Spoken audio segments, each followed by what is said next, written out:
Statistical function. और statistical functions के अंतर्गत हम एक फंक्शंस के बारे में जानेंगे जिसका नाम है मिनिमम। इसको डोनेट करते हैं, प्रेजेंट करते हैं, रिप्रेजेंट करते हैं MIN नाम के कीवर्ड से। ये फंक्शन क्या करता है, सपोज दैट ये हमारे पास कोई सेल है A B C D, इनमें वैल्यूज लिखी हुई हैं। तो सबसे छोटी वैल्यू इस रेंज के बीच में कौन सी होगी, उस वैल्यू को रिटर्न करता है मिनिमम फंक्शन। यानी मिनिमम फंक्शन रिटर्न करता है किसी सेल रेंज में मौजूद सबसे छोटी वैल्यू को। आइए सीखते हैं सिंटैक्स कैसे आप लिखेंगे। सपोज यहां पर आप उस सिंटैक्स में इक्वल लिखेंगे, मिनिमम लिखेंगे और आपको लिखना होगा cell range. Cell range example ऐसे समझ लीजिए, रेफरेंस आपका A1 से लेकर के D1 तक लिखना होगा और जब आप इंटर की को प्रेस करेंगे तो रिजल्ट रिटर्न होगा 35 का।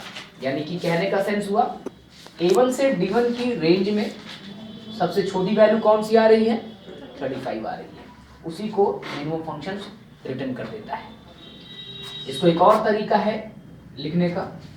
आप सबसे पहले मिनिमम के लिए MIN कीवर्ड टाइप करेंगे, अपने सारे आर्ग्यूमेंट्स को लिखेंगे, नंबर 1, नंबर 2, 255।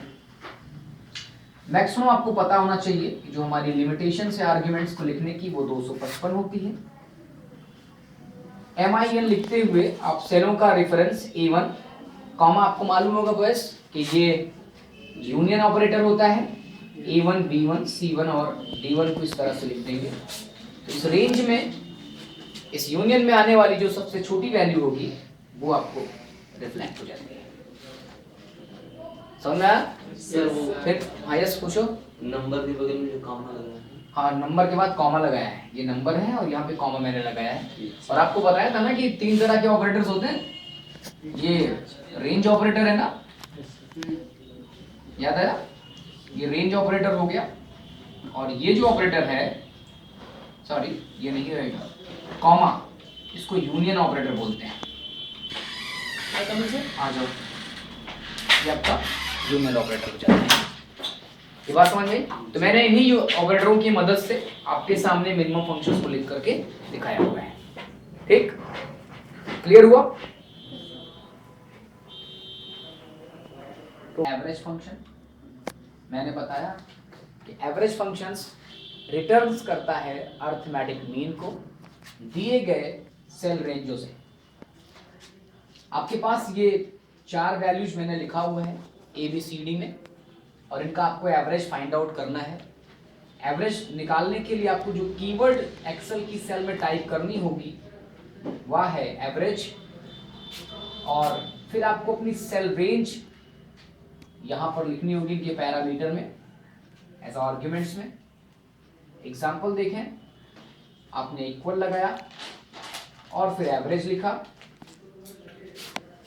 रेंज आपने लिखा A1, रेंज ऑपरेटर के साथ D1, मीन्स A1 से लेकर के D1 तक में जो वैल्यूज मौजूद हैं उनका आपने प्राप्त कर लिया एवरेज।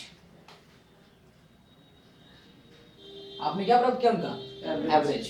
तो एवरेज जब आप लिखेंगे कीवर्ड और रेंज लिखेंगे, जब एंटर करेंगे तो सेल में इसका आंसर क्या होगा, लौट आएगा, रिटर्न कर दिया जाएगा। तो कितना आएगा इसका आंसर, इतना आएगा शायद। हाँ वही तो। यार सर 4 पंचे 52 आएगा ना, 4 पंचे 20। हाँ तो फिर 42 क्यों बोल रही थी? तो हम 52 बोल रहे हैं सर। तो ये इसका आंसर होगा, यहाँ से कनेक्ट कर लीजिए। जैसे आपने इस कीवर्ड को लिखा और आप इंटर करेंगे तो ये रिजल्ट आपकी सेल में लौट आएगा, रिटर्न हो जाएगा। इसी को एक और तरीके से लिख सकते थे, कीवर्ड एवरेज आपको टाइप करना होगा अपनी सेल रेंज में, अपने सेल में, और यहां से सेलों का रेफरेंस लेते हुए आप यूनियन ऑपरेटर का प्रयोग करना शुरू करें और जैसे आप इंटर करेंगे आपके सेल में ये रिजल्ट रिटर्न हो जाएगा।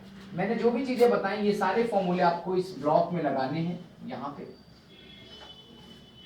जिससे आसानी से आपको रिजल्ट मिल जाएगा अर्थमेटिक मीन का यानी एवरेज का। तो क्लियर हुआ ये एवरेज?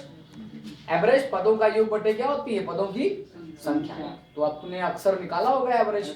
एक्सेल में इस काम को करने के लिए आपके पास एवरेज नाम का एक फंक्शन मौजूद है, जिसमें आपको अपने उस पैरामीटर्स में वैल्यूज को इंटर करते हुए आप रिजल्ट को क्या कर सकते हैं?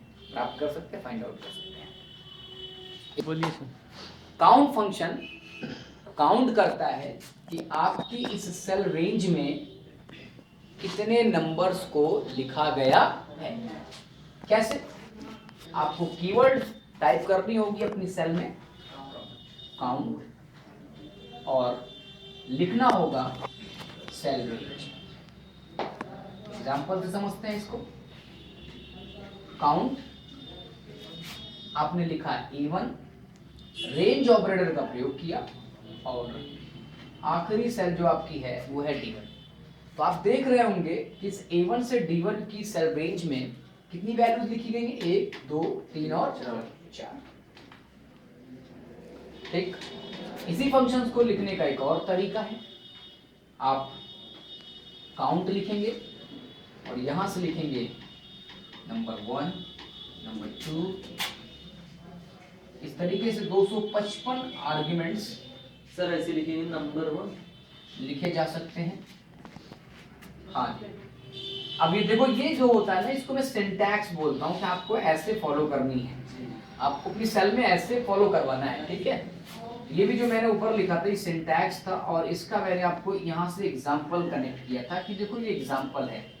इसी तरीके से इस रेफरेंस के लिए भी मैंने एग्जाम्पल बना दिया और यहाँ पर लिख दिया काउंट और आपने लिखा A1, B1, C1, क्या A1, B1, C1, क्या इतनी चीज समझ में। जैसे आपने एंटर किया आपकी सेल में रिटर्न हो जाएगा 4।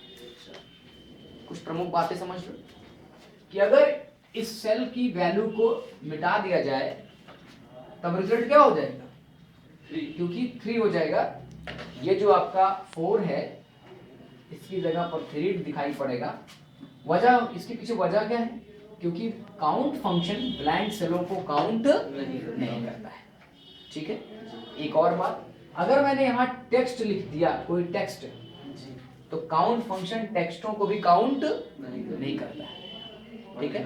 मीन्स क्या हुआ कि काउंट फंक्शन काउंट करता है आपकी इस पूरी सेल रेंज में केवल नंबरों को, टेक्स्ट को काउंट नहीं करता है। यानी count function does not count the blank and the text cell, यानी किसी भी टेक्स्ट सेल को भी काउंट आपका काउंट फंक्शन नहीं करता है। एक्सेल की फंक्शंस कैटेगरी में एक और महत्वपूर्ण फंक्शन है डेट एंड टाइम फंक्शन, जिसके अंतर्गत एक फंक्शन आता है टुडे। टुडे सिस्टम की जो करंट डेट होगी वह आपकी सेल में क्या करता है? रिटर्न कर देता है। कैसे? आपको लिखना होगा अपनी सेल में टुडे, पैरेंथेसिस ओपन करेंगे, कोई भी पैरामीटर नहीं आपको टाइप करना है, केवल टुडे लेके जैसे आप एंटर करते हो तो जो भी सिस्टम की डेट होगी, जो सिस्टम की लिखा जाएगा, जो भी सिस्टम की डेट होगी वह रिटर्न हो जाएगी 8। मीन्स टुडे फंक्शन रिटर्न कर देता है सिस्टम की डेट। काउंट इफ फंक्शन क्या करता है? या भी काउंट ही करेगा लेकिन हमारे द्वारा दी गई मैथमेटिकल कंडीशन पर। एग्जाम्पल के तौर पर ऐसे समझें, मैंने कुछ स्टूडेंट्स के नाम लिखे हैं, कुछ उनके मार्क्स लिखे हुए हैं। सपोज स्टूडेंट्स के नाम हमारे पास आ गए Ram, Shyam, Mohan, Sohan, mark. 47 number, 65 number, 75 number, 35 number और 8 नंबर, ये ऐसे मार्क्स करते हैं। मैं ये काउंट करना चाहता हूँ कि इनमें ऐसे कितने स्टूडेंट्स हैं जिनके नंबर 60 से 60 से क्या है ज़्यादा है। ऐसे नंबर ऑफ स्टूडेंट्स जिनके नंबर 60 से ज़्यादा हैं उन्हें हमें काउंट करना है। उसके लिए एक्सेल के पास एक फंक्शन है जिसका नाम है काउंट इफ। आप इस फंक्शंस की मदद से दिए गए क्राइटेरिया के अकॉर्डिंग आप काउंटिंग को पता कर सकते हो। ऐसे लिखते हैं। ये हो गया जनरल सिंटैक्स। सिंटैक्स मैंने लिख दिया और जरा एग्जांपल समझिए। आपने लिखा काउंट और यहां लिखा इफ। रेंज को जरा समझिएगा कहां से लिखेंगे। ये आपका जो पूरा का पूरा सेक्शन आएगा ये हो जाएगा आपका सेल रेंज, उसको बोलेंगे हम सेल रेंज। सेल रेंज यानी कि B2 से लेकर के B6 तक। और क्राइटेरिया कैसे लिखेंगे? डबल इन्वर्टेड कॉमा के बाद लगाइएगा ग्रेटर देन का निशान और इसको दिखाइएगा 60। That is the criteria. Look at this, this is the cell range and this is the क्या क्राइटेरिया। रिजल्ट को जरा देखिएगा। एक्सेल आपको रिटर्न कर देगा इस रेंज में उन नंबरों की संख्या को जो 60 से क्या है बड़े। 1 2 3 4 यानी 1 2 और 3। सही है? बात सबको समझ में आई? पुनः समझें कि काउंट इफ दिए गए रेंज से उन नंबरों को काउंट करता है जो क्राइटेरिया हम सेट करते हैं।